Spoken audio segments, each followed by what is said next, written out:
One email recently caught my attention for all the wrong reasons. It listed three names and essentially said, "These are the ones. Get in line." Hi Apex, it's Andre. A few years ago, my wife and I were having dinner with friends. We were sitting around the table not long after a school shooting, talking, venting, trying to make some sense of it. Our friend group is probably like yours, different backgrounds, politics, and views on the Second Amendment. And it was an impassioned conversation. Everyone had opinions. Everyone had ideas about what should be done. But we could all agree on one thing. Families shouldn't have to live like this. Something needed to change, and obviously our leaders aren't doing enough. My suggestion that night, we need to change the leaders because Uvalde wasn't the first, and unfortunately it may not be the last. And if we want real change, we have to start at the bottom. Now, if you ask anyone who knows me, they'll tell you, Andre will tell you what's on his mind. So Apex, allow me to introduce myself. My name is Andre. I've volunteered on campaigns. I've phone banked for Biden and Harris. And like many of you, I still get the emails and the texts after unsubscribing and replying stop. But one email recently caught my attention for all the wrong reasons. It listed three names and essentially said, "These are the ones. Get in line." But here's what stood out to me. 8 people are running for Apex Town Council. That tells me two things. 8 people care, and 8 people believe they can help make Apex better. No matter how different our ideas are, putting yourself out there, running for office is no small thing. And when this election is over, I'll still be here. I'll still run into neighbors, maybe even other candidates at the coffee shop or the grocery store. And I'll respect what they did because it takes courage. But here's what didn't sit right, and I'll paraphrase. If we want responsible growth, vote for our 3 endorsed candidates. Okay, but what's the plan? What does responsible growth actually mean to you? Who's included in that growth? And who's being left behind? There are a lot of questions. I'm starting to believe people are tired of slogans and vague promises. In just my time now, I've talked to neighbors who just want a sidewalk so they can walk safely.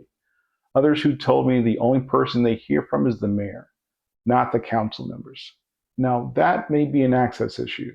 I do see council engagement through social media and Substack, but still, the perception remains. No one is talking to us.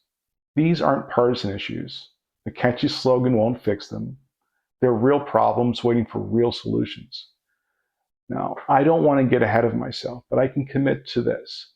I will be available to hear you out, whether that's on social media, by email, or just a quick conversation at the Salem Street Pub. I want to hear what's important to you. I don't believe it's that hard to pull up our bicycle and pedestrian system plan map and start prioritizing where we fix things, one crosswalk, sidewalk, or bike lane at a time. I also believe that when utility prices change, people deserve to understand the why, the when, and the how clearly and consistently so we move forward together. And I know these aren't the only concerns.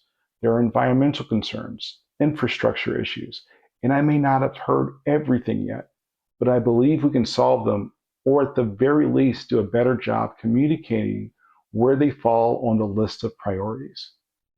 Because look, leadership isn't talking down from the top. It's about listening and following through. Let's be honest. If the current approach were working, there probably wouldn't be 8 candidates. I wouldn't be running if that were true. I support a lot of teams in sports. If the Broncos lose, there's always next season. I'm a Yankee and Knicks fan. Enough said, and guess what? If you know, you know. And don't get me started on football in my family. I mean soccer. But politics isn't a team sport. It shouldn't be about winning for the sake of a party. It should be about doing what actually makes things better. I'm registered as an independent because I don't believe any one party holds a monopoly on good ideas.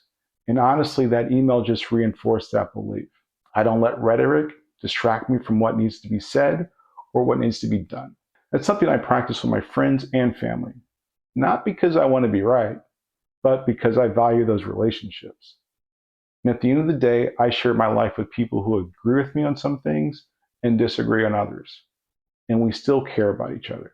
We still show up for each other. You've probably heard the phrase, don't boo, vote. Well, I decided to take it a step further. I decided to run, and at the very least, change the conversation. Apex, it's time we challenge the status quo. We'll talk to you soon.